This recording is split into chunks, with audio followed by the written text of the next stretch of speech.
this is just a quick video to show you how to crochet the single crochet. In the UK, that's the double crochet. So this is what it looks like.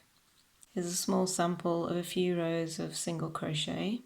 How we go about doing the single crochet is we work straight into the next stitch. So before we do that though, we have this nice V shape along the top.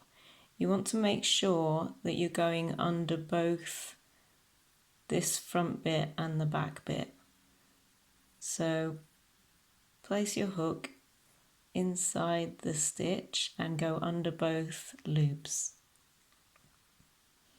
Then we yarn over, pull the yarn through the stitch,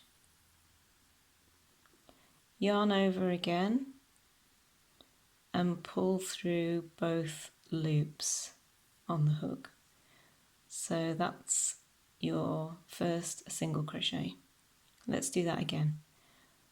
Go into the stitch, under both loops, yarn over, pull through, so we have 2 loops on the hook, yarn over and pull through both loops. And that's it, really easy. If you have any questions, just let me know, pop them in the comments and I'll try and help out as much as I can. And I'll see you next time.